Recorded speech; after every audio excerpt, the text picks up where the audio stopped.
Hello and welcome to Play PKN, the weekly video bulletin of the top news stories on PKN Packaging News, Australia's media hub for the packaging industry. I'm PKN's publisher Lindy Hewson, and this week's episode is brought to you once again by Ball & Doggett, Australia's largest distributor of printable materials for packaging and the creator of the Ecoporium by Ball & Doggett platform. In our lead story this week, as the government trumpets headline inflation figures coming down, the reality for many manufacturing businesses is that government charges themselves are skyrocketing, putting a significant burden on business. Alex Lajovic, Managing Director of Australian tube manufacturer Impact International, which is based in Smithfield, New South Wales, is among those frustrated that fees charged by government and statutory agencies are soaring way past inflationary numbers, making operational costs unsustainable. With annualised inflation apparently now running at less than 4%, Lajovic analysed some of his company's cost inputs that are directly controlled or heavily influenced by the New South Wales state and/or federal government. In 2 years, for example, insurance premiums are up 46.7% and energy costs are up 140%, while land tax went up 75%.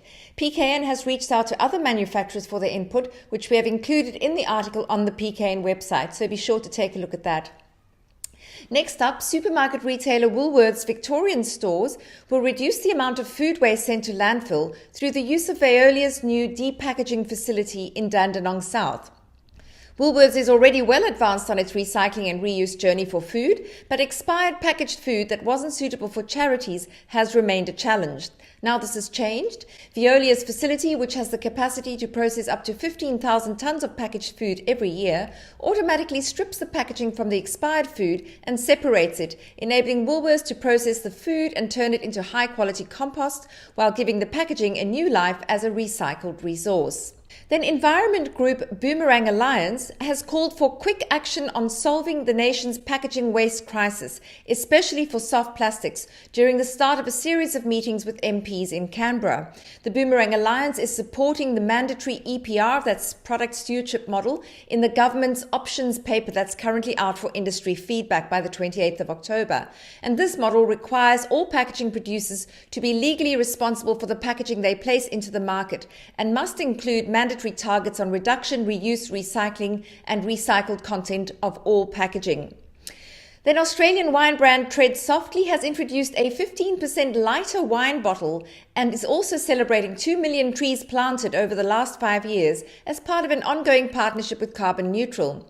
A tree is planted in the Tread Softly forest for every case of wine sold.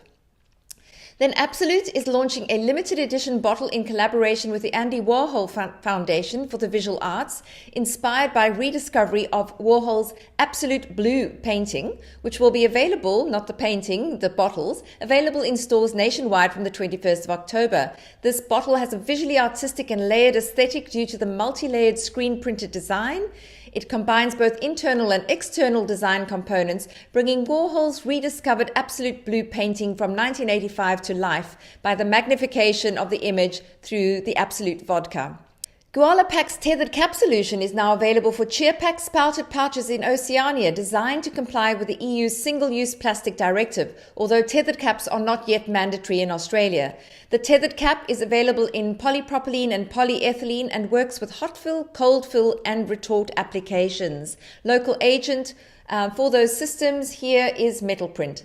And finally, through QR code activation on its limited edition Christmas cup, BioPak is supporting OzHarvest's national food relief campaign, Unite to Feed Australia, donating 50,000 meals to help the charity reach its overall goal of providing an additional 5 million meals to feed people in need, a significant number to increase the 500,000 meals they currently deliver each week.